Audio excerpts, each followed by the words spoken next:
He is the chosen one. You must see it. I gave Qui-Gon my word. Is he the chosen one?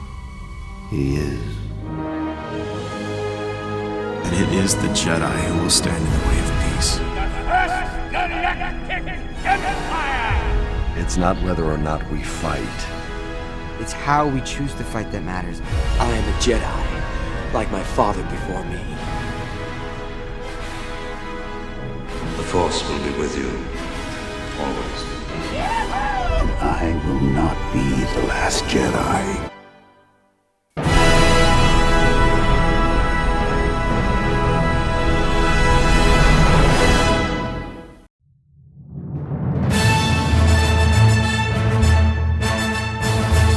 You are listening to The World Between Worlds, a Star Wars podcast where we have been marathoning all of Star Wars in chronological order, in lead up to the Rise of Skywalker. Today, the future of the Force is at stake when the Inquisitors make their move against the Rebellion, and we get answers to what happened to Ezra's parents. And don't forget a special cameo appearance by one of all of our favorite Star Wars characters. Jessica cannot be with us. Well, actually, she could have, but she fell asleep. So she's going to have to go and watch these episodes when we get home. My name is Yates. My name is Jordan. My name is Keith. One more time closer. Get down from the mountain. Come down. My name is Keith. The first episode is The Future of the Force. We open, a little babby is taken by the Inquisitors. Ahsoka senses this, and they have intel about this. The rebels are ready to move against the Inquisitors, find out what their plans are.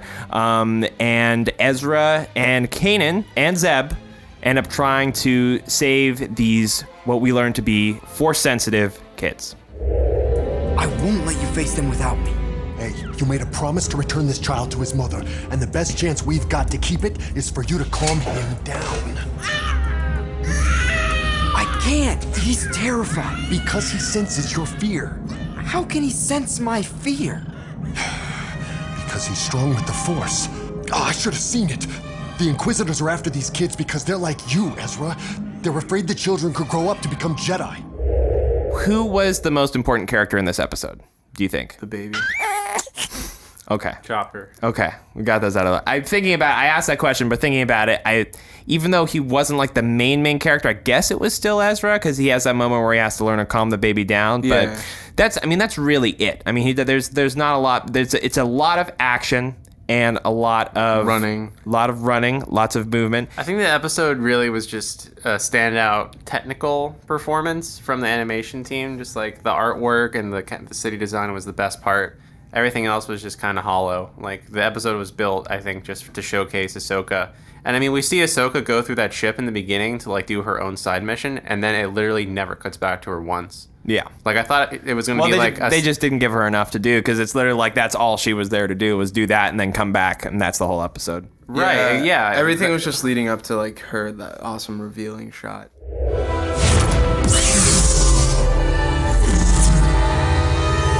Unexpected, but not unwelcome. Ezra, get the youngling to the ship.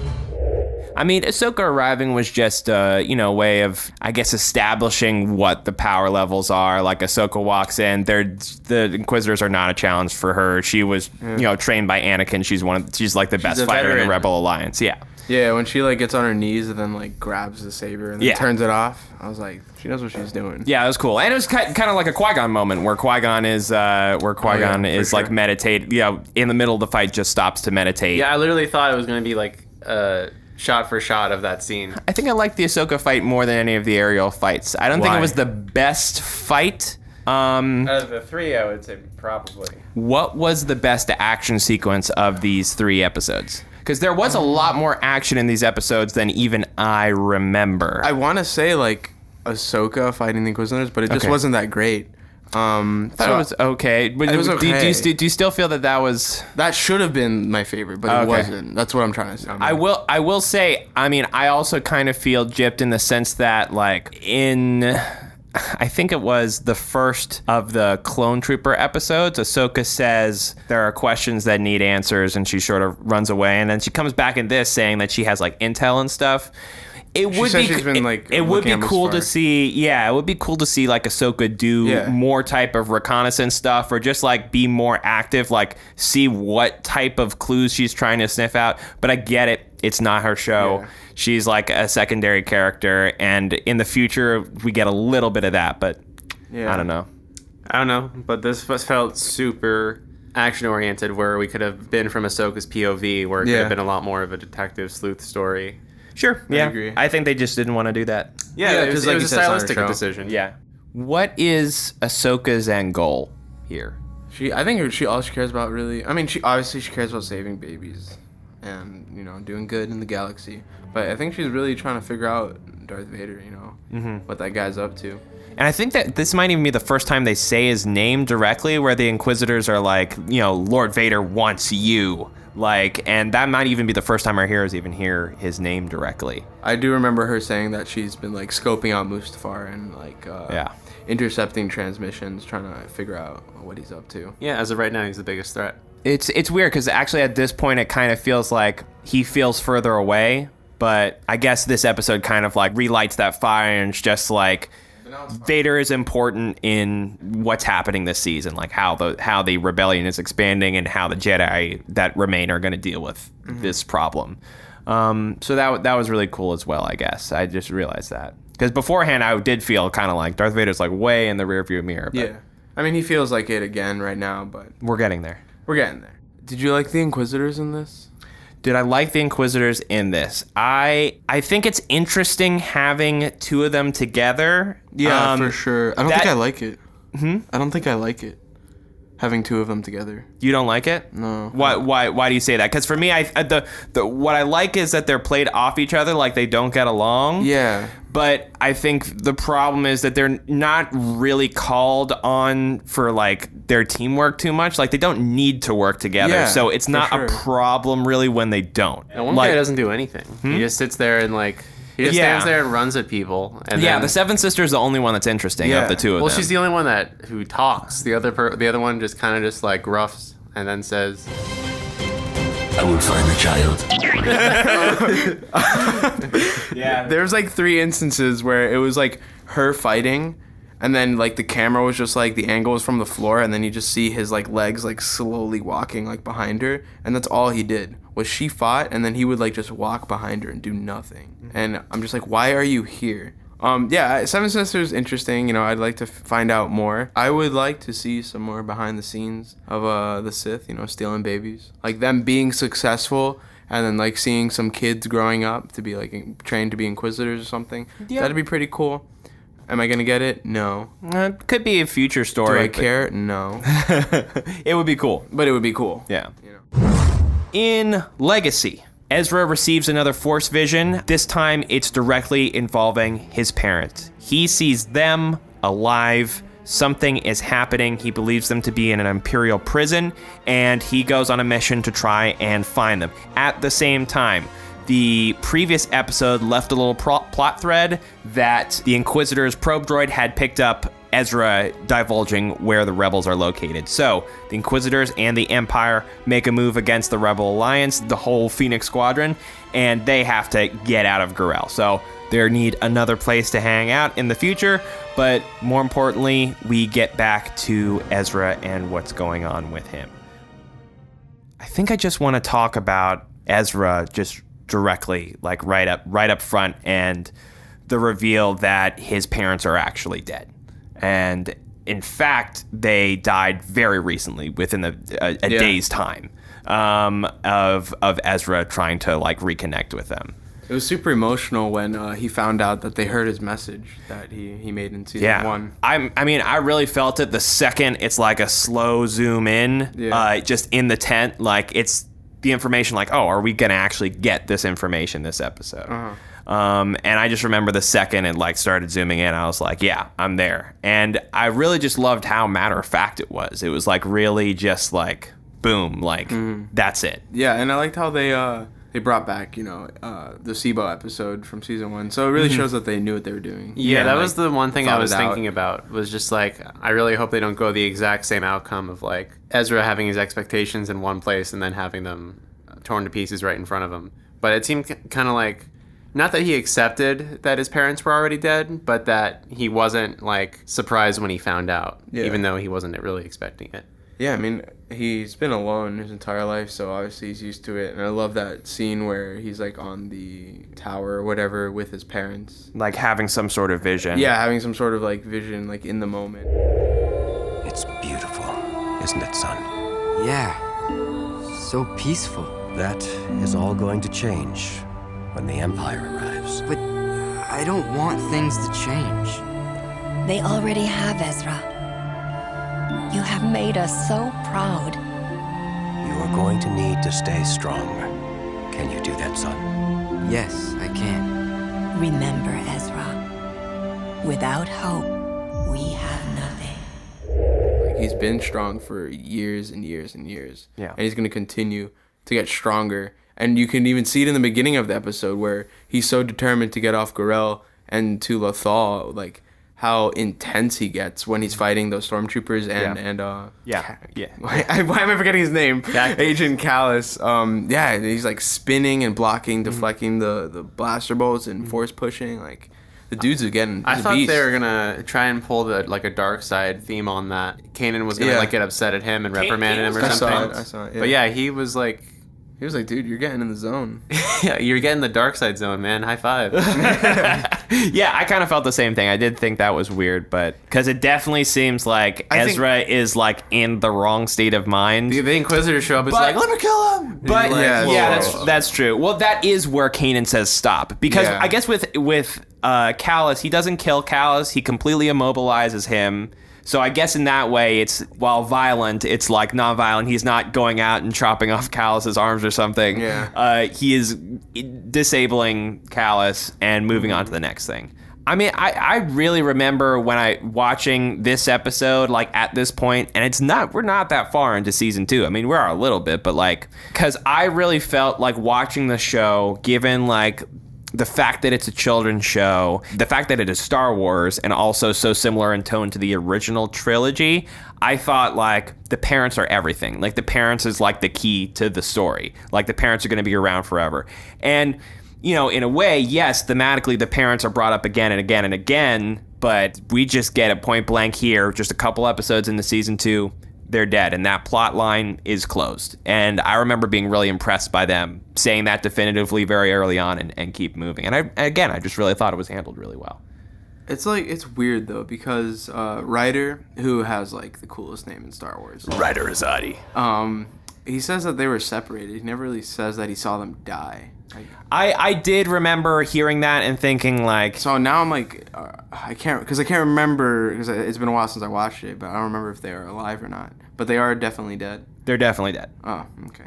Yeah, I remember thinking, like, oh, he doesn't say it explicitly, but then again, he's a kid. Like, why would he say, like, yeah, I watched their brains get, like... Yeah, he probably, like, saw the ship explode or something. Yeah, like... I guess that's true. Ryder's a good guy. Yeah. So, but I seem to recall thinking, like, are they gonna do a switcheroo on this? But they don't, and I think, you know, it was cool. Keats, what are your thoughts on the fact that, like, in an inadvertent way, Ezra's radio message actually caused a chain of events that led to his parents ultimately dying? Or at least, what do you think Ezra's state of mind would be, like, after getting that news? I mean, he did get it, and it wasn't in that state of mind. I never even thought about it like that. Yeah, I thought about it vaguely, but that's pretty heavy, man. Mm-hmm. Yeah, like, if he thinks about it too much, he's definitely... there is potential for him to blame himself, because, I mean, even Ryder said it, like, because of your message, they rallied everyone up, and that's how they died. I mean, if that was Anakin... Please tell me what happened. You know, even imprisoned, your parents would stand up for those who couldn't, especially after they heard your message. He would have gone off the rail. Yeah, I mean, and I guess that's basically...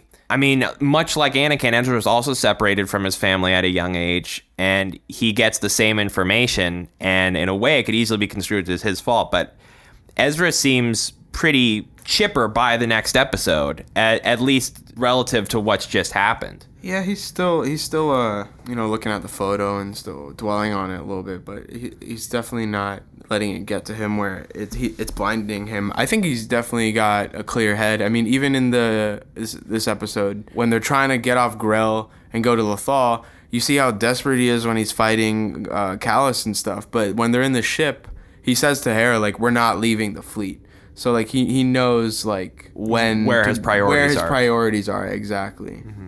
And it's kind of like, also, like, what's the implication there if the parents are still alive? I mean, I guess if the parents are still alive, then they would probably be want to be part of the Rebel Alliance. But I was also just thinking, like, does that mean the end of Ezra's new family? Because Kanan also says, like, there's a line where he specifically says, like, whatever happens, you know, we're here for you regardless. And obviously that could mean, yes, like, if they're dead, we're here. But also, like, you know, if they're alive, like, are you gonna live with them now? I mean, obviously they care about each other a lot, and we care a lot that they care about each other. So Ezra being reunited with his parents would, like, I don't think he would. What? Like, if the story went the other way where they were still alive, I think he would stay with the Ghost crew. Yeah, and that's the reason why I found this episode pretty boring.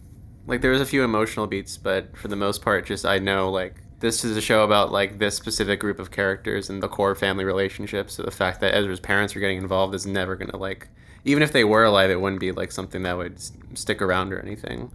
Did you think this episode was, like, more boring than any of the episodes last week? Because I thought it was about at the same level of quality, other than... I think it was about on the same level as, like, the Sabine thing. Just, they had the similar flaw in common of just, like, the outcome of the episode was just very predictable. That's funny, because I mean, other than the fact that I've already seen it, I would say that it did not go in a predictable way at all. Because it could have very well in terms of, like, everything alive. everything that's like revealed. Like, the whole journey is like building up to a moment of news that's either going to be that they're dead and he can't see them again, or that they're alive and he's gonna choose not to see them again. I don't know. I do think you're right in the sense that it's obviously the show's going on a specific track, and we're at a very specific point in time in that track right now, where obviously the whole show isn't going to get changed up in the middle of season 2. Exactly. But I think that's why I liked how they handled it so much, because it was just very matter of fact and emotionally honest, and I loved it. I thought that was the best part of the episode, was that reveal, because it felt like the most emotionally raw and realistic to me, out of, like, obviously the clear and present danger of the Empire trying to find them. Yeah, I agree. It was an emotional moment, but it was in like it was like 1 minute out of 22. Do we want to talk about the first half? Well, for the first half, it was like super action heavy. Don't worry, not a buckethead inside. In fact, we haven't seen one all morning. Kind of strange, actually.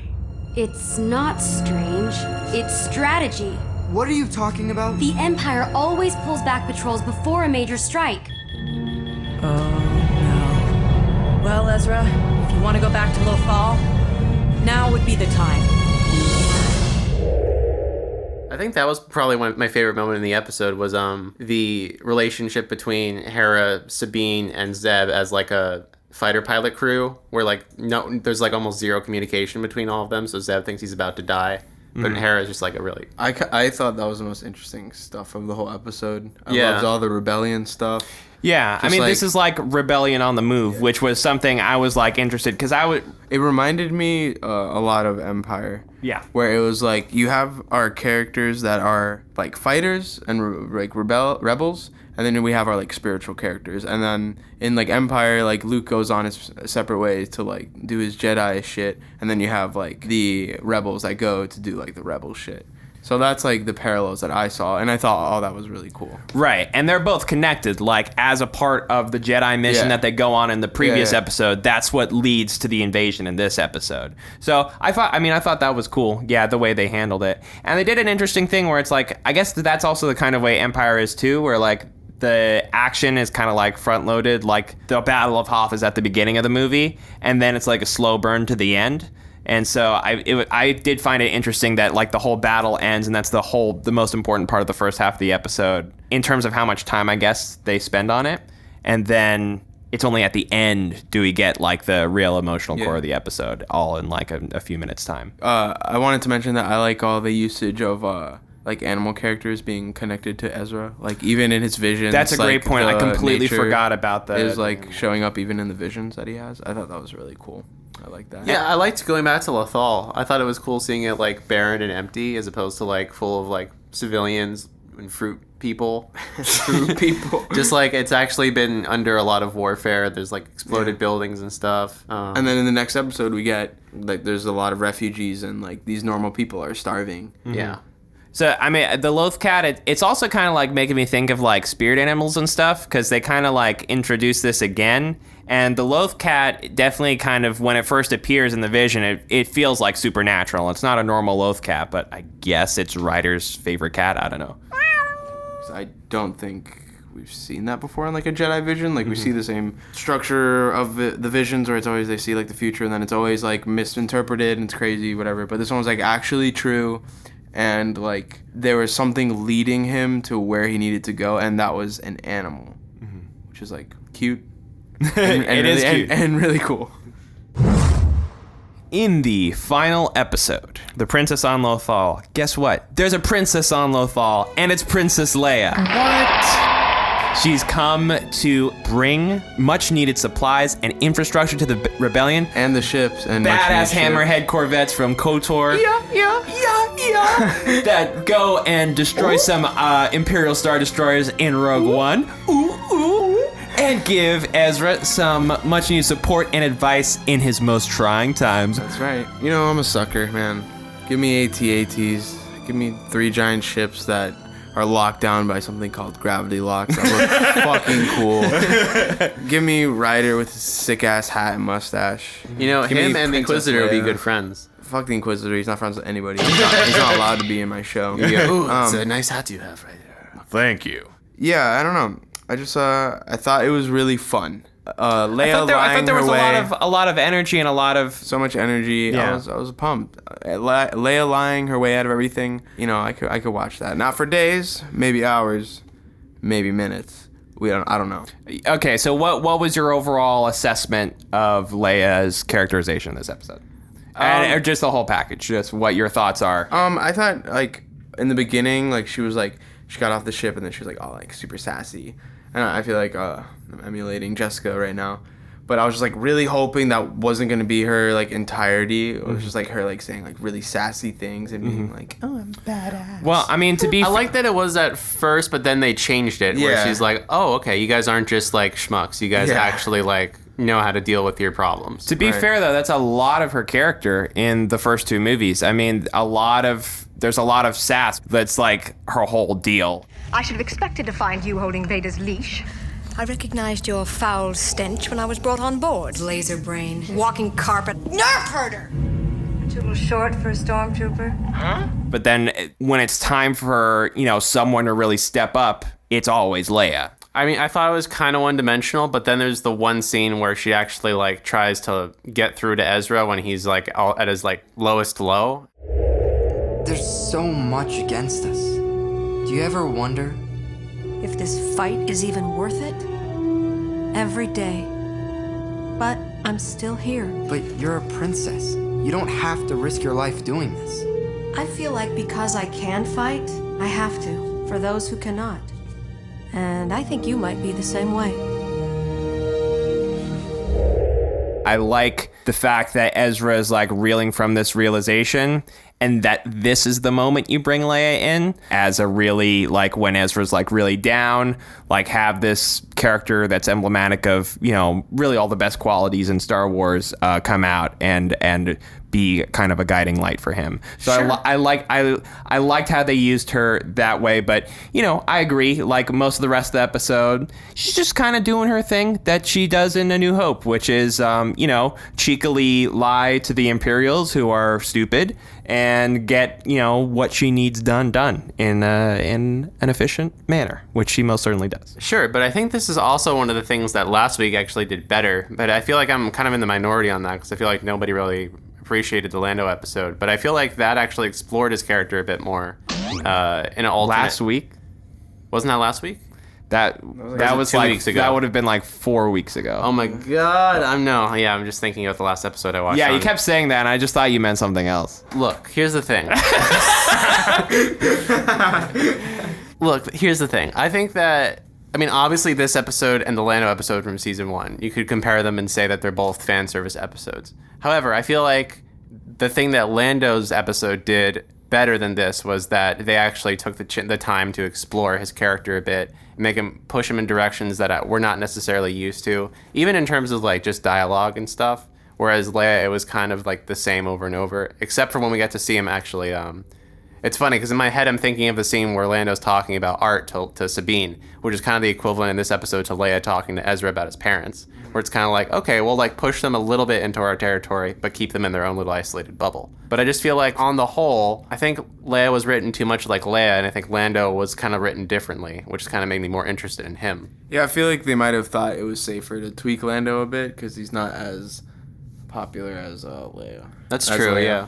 I don't know, how would you guys compare the two episodes? Because they kind of both rely on a similar structure. It's kind of a toss-up because, yes, I agree with you that both characters I would describe as essentially glorified cameos. They don't do anything to like radically change the story or affect the story. They're there for purely utilitarian plot purposes, and overall, when they walk on, like, it means something to the Rebels crew that Lando shows up to the story, and it means something to the Rebels crew and to the story that Leia shows up. I think that you're right in that Lando, we got to learn more about him, and that kind of creates more intrigue into like, oh, this is interesting, like where this fits, like how this jives with his character from Solo and how it jives from his character in Empire is like this like middle point. I mean, that's basically most of what we talked about in that episode where we recorded. But then in this episode, it's like we get less of that, where it's not like we're seeing more layers of the onion or anything with Leia. But to me, I think the story was a bit more emotionally charged, or at least had more emotional capital from the previous episode than like I got anything out of the Lando episode. Because for me, the Lando episode was more cute, and this just had a little bit more substance to it, and that's why I would prefer this one. Completely agree. Yeah, all the substance in this was great. Mm-hmm.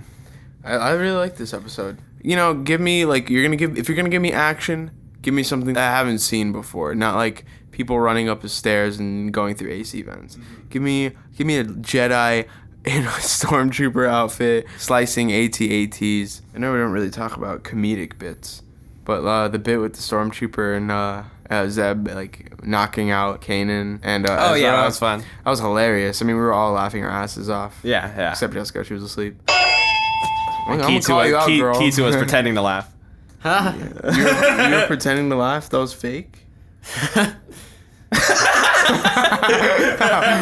Wow. Wow. I thought it was genuine. Maybe because I felt so bad about the prior episode that didn't really affect me for this episode at all. Do we think at this point some of the decisions are being motivated by like low viewership numbers, and that like with season 2 they're like, okay, we're gonna get a guest character every other week. Probably. There's gonna be more action, and there's gonna be a guest character every week. This is what people want, and this is how we're gonna sort of change directory. Yeah. Definitely. Yeah, I think you're actually 100% right. Yeah. Unfortunately. Yeah. They did it too soon. What? They formed the rebellion at the end of season 1, and then they had no idea what to do next except do wacky side adventures. I'm right?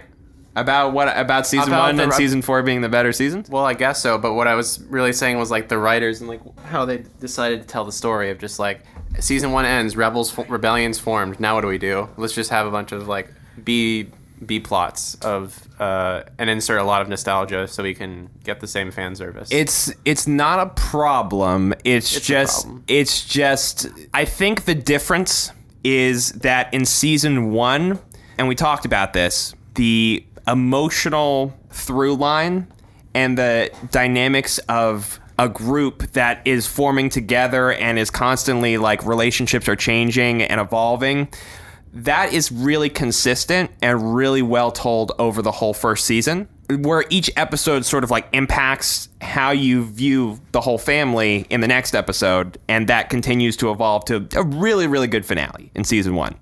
I think the thing is in season 2 and in a lot of season 3 as well, it's a lot of instead get like a little standalone adventure with a couple characters, kind of serialized in the way that Clone Wars was, but a little different in that the cast is the same each time.